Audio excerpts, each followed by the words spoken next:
इथं माणसातल्या माणसावर आमचा विश्वास नाही, दगडातल्या आणि पाषाणातल्या भगवंतावर आम्ही कधी विश्वास ठेवणार?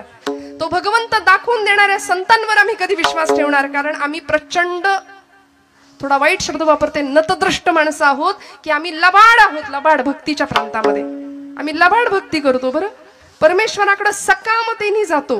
काही हवं असलं तरच त्याच्याकडे जातो. काय हवं होतं माझ्या नामदेव महाराजांना? आईने सांगितलं, नाम्या जा पांडुरंगाला नैवेद्य अर्पण करून ये. माझ्या आवडीचा दृष्टांत आहे आणि आपल्या सगळ्यांच्या माहितीतला किस्सा आहे हा, नामदेवांच्या चरित्रातला.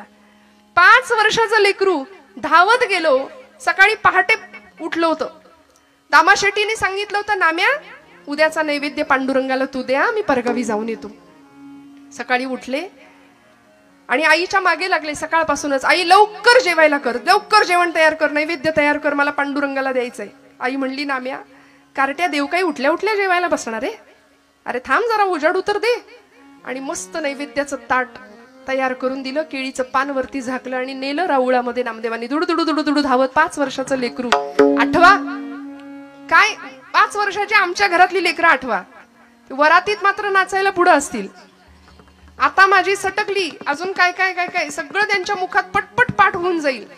अथर्वशीर्ष, रामरक्षाऐवजी, भगवद्गीतेऐवजी सगळं पाठ होईल. का हो? कारण आमचा विश्वास नाही आमच्या तत्वज्ञानावर, आमच्या संत वाङ्मयावरती, आमच्या धर्म भावनेवर. परवा अमेरिकेमध्ये टेक्सास नावाच्या शहरामध्ये, अलीकडची गोष्ट आहे बरं, 10,000 विद्यार्थ्यांनी, तिथल्या शाळेतल्या 10,000 मुलांनी एकत्र गीता पठणाचा अभ्यास केला. एकत्र गीता पठण केलं होतं. या टाळ्या तुम्ही वाजवताय अमेरिकेतल्या पोरांसाठी, या टाळ्या आपल्या पोरांसाठी वाजल्या पाहिजेत. एकत्र गीता पठण 10,000 मुलं, त्यांना म्हणता सुद्धा येत नाही, ते हरे राम हरे कृष्ण असं म्हणतात. आणि आमची मुलं, आम्हाला का नाही वाटत संध्याकाळ झाली की दिवे लागणीला बसलीच पाहिजेत कार्टी देवापुढे, आईनी जवळ घेऊन बसलंच पाहिजे, पाठे पर्वचे शिकवलेच पाहिजे. नाही काही आलं, हरिमुखे म्हणा, हरिमुखे म्हणा, पुण्याची गणना कोण करी. सोपं, किती सोपं सांगितलंय हो. मी नेहमी म्हणते, माता भगिनींनी रोज स्वयंपाक करताना हे सगळं म्हटलं पाहिजे विश्वासाने. संतांवर विश्वास असेल तर संतांनी दाखवलेल्या मार्गावर आम्ही नीतिमत्तेने आणि डोळे झाकून चालू. पण तिथेच आमचा विश्वास कमी पडतोय थोडासा. महाराज म्हणतात, माझा विश्वास त्या चरणांवरती आहे.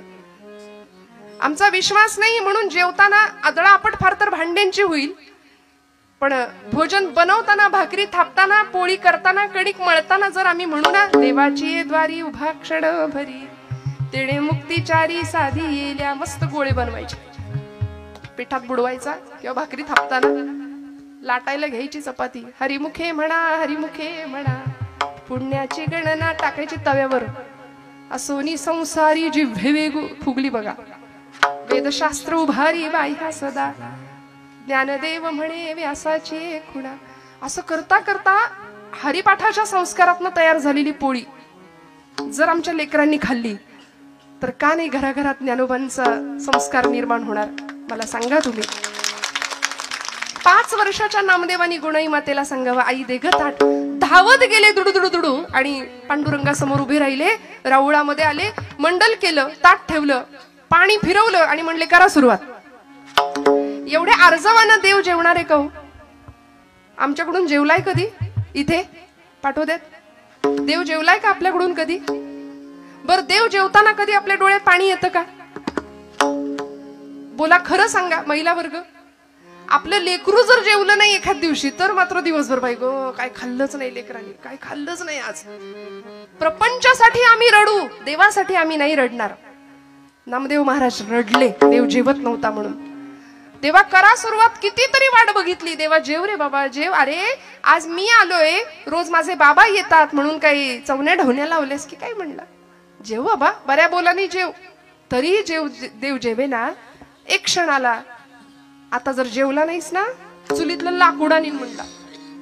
आणि आई आपल्याला घरी जे करते ना ते सगळं तिथं चाललं होतं. जळक्या लाकडानं मारीन म्हणाले तुला.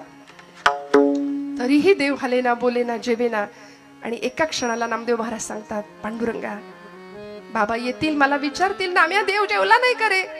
मग त्यांच्या हातून मार खाण्यापेक्षा तुझ्या इथं पायरीवर डोकं आपटून जीव देतो म्हणाले. आणि म्हणून धावले नामदेव महाराज. पायरीवर डोकं आपटणार, थाड कर.